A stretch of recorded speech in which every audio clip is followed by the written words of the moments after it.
write your name at the top of his list. And the Statue of Liberty started shaking her fist. And the eagle will fly, and it's gonna be here. Brought to you courtesy of the red, white, and blue. It's time for Veterans Issues, the show that brings you information about veterans, military, and their family. Now here's your host, Ken Rollins. Welcome to Veterans Issues. Ken Rollins here, and we are brought to you by the red, white, and blue, just like Toby Keith told you. Today's guest he's been on here for a few times, but hadn't been up here a year, I guess it has been, but he's on the show as a wounded warrior. He's a Marine and well-retired Marine. His name is Matt Bein. Stay where you are. We got a good story for you. Stay right there. Welcome back. Thank you for staying with us. We got a good show today. That a friend of mine, and he's been on this show for a couple of times. Right after he just came back from Afghanistan, and he's a wounded warrior. He's a TBI.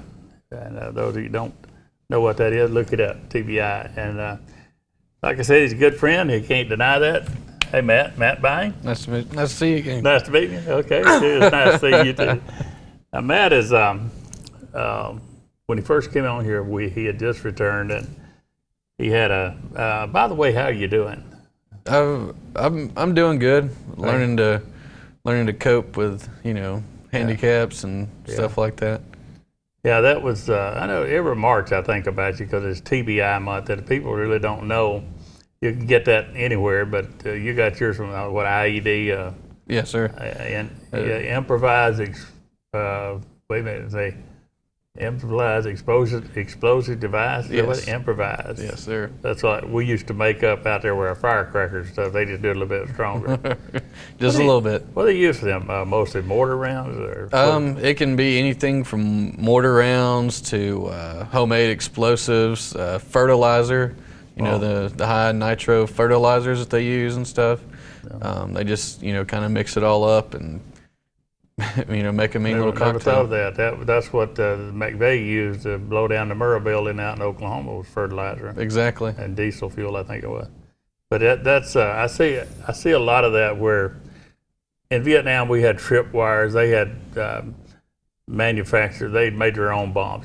Things that would just you trip a wire, it pull a pin from a grenade. It wouldn't get you, but it was 5 seconds later the guy behind you or whatever, and They had them on sticks with a wire on them that the bumper of a Jeep would hit it, pull the pin, the vehicle behind it would get blown up. Just little things like that I don't know, it's a MacGyver type stuff, but they could do it. And so was you in a vehicle or? No, I was on a foot patrol for the last one. I mean, I was blown up a total of 7 times over my Marine Corps career, but the last one that I was on a foot patrol, and that's, the one that pretty much ended my tour of duty. I never knew you had 7 times. I knew you had the one time. So was it all in Afghanistan or were you in Iraq? I was in Iraq, and I've got hit quite a few times there in the city of Hit, and then in Afghanistan. I mean, it was just. It was nothing. I mean, it got to be where it was just like one of those things, like we had to watch out for it, but it was like, oh man. Well, we got a program we're going to talk about here today, but I want to stay right there because it's something that I wanted to ask you a while back. We've seen what's happening in Iraq now, the ISIS and all that stuff. And look, the blood and everything that was spilled when you guys were. Was you? I don't want to put you on the spot. How do you feel about that after you took all that and went through all that and now to see it handed back? Yeah, it upset me. I mean, personally, I had 3 friends that died. Trying to take that fight and make way with it, and for them to just go back in and it almost seemed like an overnight thing that they took it back over. And I mean. I had a thing at from Vietnam. I used to have. I may still have it. It says, "When I left, we were winning." You guys fought for the Iraqi people to have freedom, and left them, and you left in good shape. You left them with a fighting chance. It's like you throw them a raft out there and it's hey, here it is. You got your country back. We got rid of all this. You got your country back. Now stand up for it and guard it and do like we did and keep it going and make it prosper. And not only did they not do that, but some of them joined in with the enemy that's in there now. And I kind of know how you feel, because we would see things like, you've heard of Khe-Sanh, I'm sure. Right. The mountain take all the deaths lost, and as soon as the Americans pulled out of there, they were right back up there. The North Vietnamese right back in there. You know, it's for what, you know. And but anyhow, I didn't mean to get off in there. Tell me about this program that you and some others come up with, and it has to do with hunting. Tell me about the program. What's the name of it, and what's it do? The name of it is Honor Outdoors, and it was just me and, you know, some of my friends sitting around one day, and they're like, man, it's like so good it feels so good for us to go out and, you know, hunt an animal, or, you know, just shoot guns in general. Yeah. And we were like, well, you know, why don't we start, you know, trying to find some other people and, you know, join it in, and, you know, maybe we can raise some awareness to how good, you know, being in the outdoors hunting can be for, you know, veterans with disabilities, like say PTSD, or, you know, if there's a physical disability or anything like that, you know, it shows them that you can still get out there and do all that kind of stuff. So from there, we we just kind of ran with it, and we just got done with our first show up in Kentucky this past weekend. Well, we jumped from some guys sitting down talking about it to putting together. You didn't say you were going to do a TV show, but you did go out. You filmed one in Kentucky this past weekend. Yes, sir. And that was with how many people? You hunting you and one other? Yes, it was me, the cameraman, and probably about 7 cameras. Always, it's kind of like a government job. You got to have a bunch of supervisors. Did you kill anything? No, we harvest didn't. Anything? No, we saw some, but we weren't confident on the shoot, so we didn't take it. Well, it's kind of like fishing, you know. People say, "Did you catch it?" They say, "I went fishing." You know, I was fishing. So in this case, you were hunting. Exactly. So you and how many people sitting down talking? Just you and one guy, or you and 2 or 3 other guys? Or? It was me and three of my other friends, Adam, Anthony, and Byron. And, you know, everybody. As soon as I talked about, you know, let's get some more people involved, they were like, "Oh, wow, you know, that sounds like something cool that we should do." And it just, from that conversation on, it was, you know, the snap of fingers, and we were out getting equipment and gear, and, you know, asking people if they wanted to be parts of it and stuff like that. And we've Are just you looking for sponsors and things like that? Because there's got to be a cost associated. Yeah, there is quite a cost to it. The thing that we look for more than sponsors is people that might want us to come out and you know, take care of their deer problem on their land or whatnot. We are looking for sponsorships, but that's not, you know, at the top of our agenda. Right. I got you. We just want to get some veterans out in places, you know, nearby them, because we have places here in Alabama, you know, around Birmingham area that we can hunt off of. But say a guy from Mobile, you know, he would have to come all the way up here. So we're looking for somewhere, you know, in the median, or somebody from Tennessee, you know, a place maybe in Huntsville to hunt. That's what we're really looking for right now. And then from there, you know, we'll bring our cameras and our guys up, and we'll get everybody together, and we'll have a good time hunting. Wow, that's it. To put something like that, first of all, you got some folks coming in maybe from out of town. You got to have guns for them, ammo, and right. You got to have a place for them to stay, and transportation to and from the hunts and stuff, permission to hunt, right, licenses and stuff exactly. like that. And that's quite a challenge in itself, just getting everybody permitted. Say somebody from Tennessee, are these some of your Marine buddies, or are they? You got any Army guys? Oh yes. Do you allow now, Army in there? Right now, I'm the only Marine. The rest of them are Army. Whoa. And it's you know, they kind of you know, we kind of jar heads every now and then. You challenge each other? Every now and then we'll challenge each I'm other. going to challenge you to stay out there. We got a break. Come back. We got more with Matt. We're going to talk more about this outdoor hunting program, honor program. Stay right there. Welcome back to Veterans Issues. Ken Rollins, and we're talking to Matt Bein. and we're talking. What was it called? Honor Outdoors. Honor Outdoors. Honor the outdoors. Well, I mean, not the outdoor, but honor outdoors. And this is putting your military service and your. Let me ask you this: when you're on your way to the hunt, like you and the guy that went this weekend, did you tape any of the conversation on the en route? Oh yes, yes. Several of our conversations,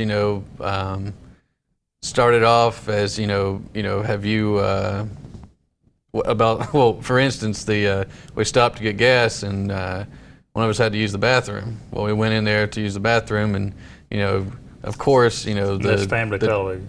The toiletries there were, rather. Yeah, I know, been there. Rather, so there's about a 25-minute long conversation about the toilet paper and roadside facilities, and I mean it just goes on, and then when when we first get in the stand, we'll have like a little conversation about what we plan on doing, and then it usually turns into an argument of why we shouldn't do that or shouldn't do this. So. It's funny whenever you have a bunch of military guys in the same thing trying amazing. to. I used to teach class up here at 11th grade school. I teach a military history portion of it. 8 hours that day, and every class just one after another. And I'd pass out the different things out of sea rations and the things that we use, the canteen and all that stuff, and mess kits. And I had a roll of toilet paper about the size of the end of this pen. That's about as big as it was. That came in a sea ration. That's exactly Now, right. And I would watch as the girls would pass it around, and each one of them giggling, and so when I got it back, the first thing I did, knowing me, I said, I want to know what was so funny about that. And they could see the blood draining from their face, afraid I was going to call on them. Yeah. Well, I'd pick out the cheerleader, the one that's the prettiest, and say, I know she's. I said, what was it so?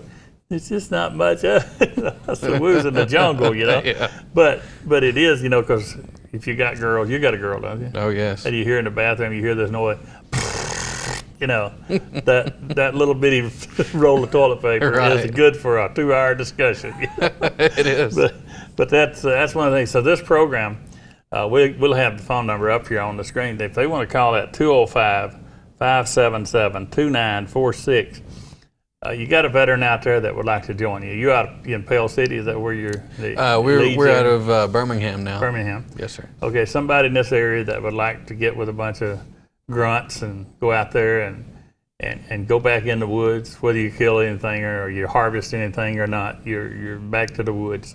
And I can tell you that when I was doing it, I enjoyed the heck out of it, whether I got anything or not. But you don't want to be like Duck Dynasty and all that stuff, shooting everything that moves. But if they want to do that, they can call the number, the 205 number, and you can hook them up, tell them what it is. But you told me out front there's no fee. No, there's no fee whatsoever for the veteran that wants to come hunt. What do you get out of it? Enjoyment, a new friend, and a colleague.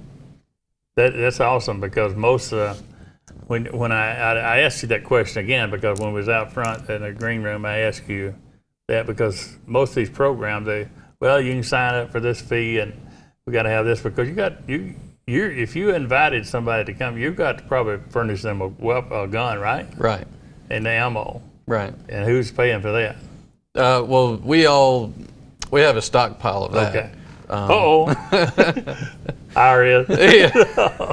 Yeah, we have a good amount of weapons and ammunition that we're going to allow them to use if they need it or anything like that.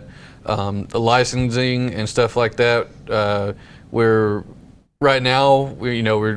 taking care of that. But in the future, we're in talks with the wildlife management from Alabama and the agricultural department, and they're thinking about adapting to the Kentucky's way, where if it's a wounded veteran or something like that, they give you an exemption for them.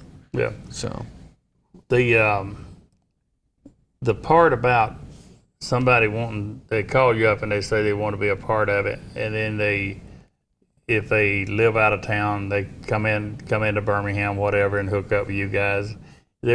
there's got to be some people out there that, I have people call me all the time, what can I do to volunteer to help veterans? Right. I mean, especially this past Veteran Days, I had 3 or 4 people ask me, and I tell them about driving the van here locally for the DAV and things like that. But this seems to me like if you had some property that had some deer on it, or turkeys or whatever, do y'all turkey hunt too? Oh yes, we turkey, hog, deer, Dove. squirrel, dove. So if you'd be interested in that, if you really wanted to help some veterans, what a great way to do that, to say you can have my property, give you permission to hunt on there. Not only would you be safe because you know who's out there beside you, because Yes, I always had the feeling when I'm out there hunting, there's somebody else out there hunting that's not as safe as me, and might look at my ears and think that's antlers or something. but that'd be a win-win situation for somebody who wanted to help out, right? Oh yes, sir. And that's the real reason we're looking for other parts of the state to hunt out of, because with people that are in far off distance from Birmingham, it would just make sense to bring them a little bit closer and keep them closer at home. And the people that like to be on television might get a chance to get to be on your program. But what are you going to do? Try to syndicate it, or are you going to just offer it up to different stations, or how you going to do that? Right now, it will be shown on the it's called the Blip Network, which is it's sort of a social media online TV. Okay. And soon enough, as soon as we get this season done, we'll have more material to bring forth to somebody to show them to be able to get maybe a contract on some TV channel or something like that. But as of right now, we're just on Blip. We'll probably be expanding over into YouTube and those kind of online TV channels for right now. You got to save all your bloopers. You can have a whole show. You're going to have bloopers in the woods. You're going to have the guy that stepped in the hole. And this time of the year, cold as it is, there's a little trick that I used to do with my brothers and cousins is to pull that limb back and let it go. It hits them in the ear. Yeah. You know that story? Oh, yeah. Ooh, and it's already cold and it hurts bad. Let's go back to Matt Bein just a second. And you had the TBI. I saw watching channel surfing one day, and I caught another television station out of Birmingham, and they was presenting you with a home, you and your wife a home. Yes, sir, they did. It's just. You didn't know that was coming? Didn't know it was coming. It was just, they called us 3 days after Christmas, and they Who's said they? The Military Warrior Support Foundation is who gave us the home, and they called us up 3 days after Christmas, and they said, we love your story, and we understand that you guys, are looking for a permanent home, and they said we want to be able to give you that. Wow. It was.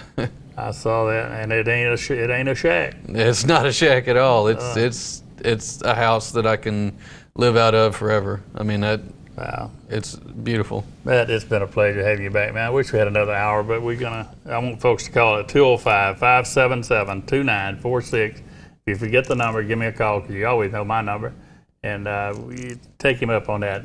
Pass the word to somebody else you think might be interested in doing that. We got to go to a break, come back. I got news that you can use. Stay right there.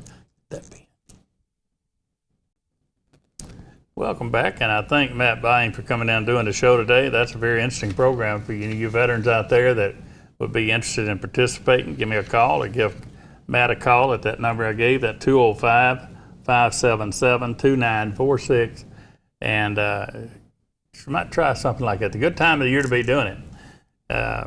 By the way, this is a Thanksgiving weekend, and we got a lot to be thankful for, a lot going on in our nation, a lot going on in the world, but when we look all around, we still got a lot to be thankful for. I know I was talking to Matt about his home and everything, but I didn't get around to talking about his wife and the children, and I watched them down on the beach here a while back. I'm mad about that because I didn't get to go, but they a lot to be thankful for coming up here on this Thanksgiving weekend, so be sure you do that. Give thanks for everything we got. I wanted to do something today, a veteran of the day. His name is Master Sergeant Nicky Bacon. He's the recipient of the Medal of Honor, the Distinguished Service Cross, Legion of Merit, Purple Heart, and he was a veteran service officer out in Arkansas. And a friend of mine asked me to grant him that, and I think if you get a Medal of Honor, you probably deserve a little recognition there. So we definitely give you that, and that's for you, Nikki, and we appreciate your service. We got my new contact information on here, 256-239-9234. I know you got it because you're calling me, and I'm getting the information. So, and my email address there, that's now. It's still not too late as we're doing this show. It's still not too late to get that flu shot. I had to go to the emergency room the other day with they call it a ghost flu. It's not the flu, but it acts like the flu. And when I was up there, the place was just full of people with flu. Talked to the doctor, and the doctor said all these people you see that he's seen that day, none of them had the flu shot. So, and I had the flu shot, but I just had the symptoms of flu, but not the flu, including the fever. So wash your hands. Hum the old MacDonald had a farm while you wash your hands, and that'll help you a lot to get rid of some of the germs. I want to thank everybody for buying that law enforcement tag. That's a generic tag. It honors the fallen law enforcement, and it looks good on every car, and it's helping us get some money to help build a memorial for the law enforcement memorial here in Anniston. And so when you go get a tag, it's time to renew, especially coming up on the end of the year like this. Look at that tag, that law enforcement tag. You do not have to have anything to do with law enforcement just to get that tag. And I'll thank WEAC TV 24 here for allowing me to do this for so many years. And you can find us at WEAC TV 24 on demand, or WEAC TV 24 Veterans Issues. And you can find the shows that we've had and some that you might have missed. So you can do that on your computer. You can Google it and do that. And I want to remind you of something that I try to do every day, little or big or in between. It's called Pay It Forward. Sometimes it's not money. Sometimes it's just doing something. Family was out in need. Husband had some problems, and is in between that thing where you get help and you don't have help. And just unloaded my cabinets the other night, and then went out and got some gift cards from Winn-Dixie and took to the family. And I got a lot more out of it than they did. So there's a lot of opportunities, especially this time of the year. Salvation Army, all those places, the Toys for Tots, all those places, lots of ways to give. You're paying it forward there. But there's ways when you're in a checkout line at a fast food place, pay for the car behind you. Watch how you feel. It make you feel good, make them feel good. It's a great thing to do. And again, appreciate Matt from coming on here today. Got any questions about the show? And this week's salute goes out to all those people, all of you, and the ones here in the audience that support the veterans. And we appreciate you. Have a great Thanksgiving. We'll see you back here in a week or so. Salute.